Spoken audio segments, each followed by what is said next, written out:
రాష్ట్ర రాజకీయాలను మారుస్తాను, అధికారంలో భాగస్వామ్యం అవుతాం అంటూ బీరాలు పలికిన జనసేన అధినేత పవన్ కళ్యాణ్ పరిస్థితి రోజురోజుకు దిగజారిపోతోంది. ఎంతలా అంటే పొత్తులో భాగంగా 175 సీట్లలో కేవలం 24 సీట్లు, 25 ఎంపీ స్థానాల్లో 3 ఎంపీ స్థానాలు మాత్రమే చంద్రబాబు జనసేనకు కేటాయించారు. దీంతో తీవ్ర అసహనానికి గురైన జన సైనికులు పవన్ పై ఫైర్ అయ్యారు. అందుకు జెండా సభలో మాట్లాడుతూ గాయత్రి మంత్రానికి 24 అక్షరాలు ఉంటాయి కాబట్టి 24 సీట్లు తీసుకున్నామంటూ పవన్ కవర్ చేశారు. ఇప్పుడు టీడీపీ జనసేన పొత్తులోకి బీజేపీ చేరడంతో సీట్ల సర్దుబాటు చేసుకున్నారు. అయితే బీజేపీ ఎక్కువ స్థానాలు కోరడంతో ఆ పార్టీకి సీట్ల సర్దుబాటు చేసేందుకు జనసేన సీట్లలో చంద్రబాబు కోత విధించారు. అసలే 24 సీట్లు ఇచ్చారని ఆగ్రహంతో ఊగిపోతున్న జన సైనికులు ఇప్పుడు అందులోనూ 3 సీట్లు, ఓ ఎంపీ సీటు కోత విధించడంతో రగిలిపోతున్నారు.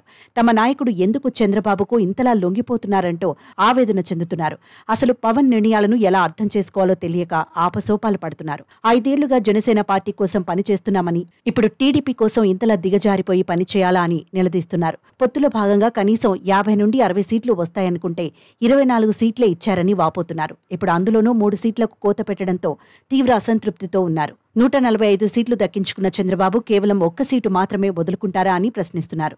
ఈ 21 సీట్లైనా ఉంటాయా, నామినేషన్ల నాటికి ఇంకా తగ్గిపోతాయా అనే సందేహాలు వ్యక్తం చేస్తున్నారు. ఇంత తక్కువ సీట్లతో ఇక అధికారంలో భాగస్వామ్యం ఎలా అవుతామని ఆవేదన చెందుతున్నారు.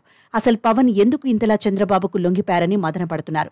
సీఎం జగన్ అంటే ఆయనకు ఇంత భయమా? కనీసం 25 స్థానాల్లో కూడా ఒంటరిగా పోటీ చేయకపోతే పార్టీ పెట్టుకుని ఏం లాభమని ఫైర్ అవుతున్నారు. టీడీపీ బీజేపీకి ఊడిగం చేయడం తమ వల్ల కాదని, రాజకీయాలకు దూరంగా ఉంటామని తీవ్ర అసహనానికి గురవుతున్నారు. మరి ఈ 21 సీట్లకు ఎలాంటి మంత్రాలు, స్తోత్రాలు ఉదాహరణగా చెబుతారో అని సోషల్ మీడియాలో ట్రోల్స్ చేస్తున్నారు.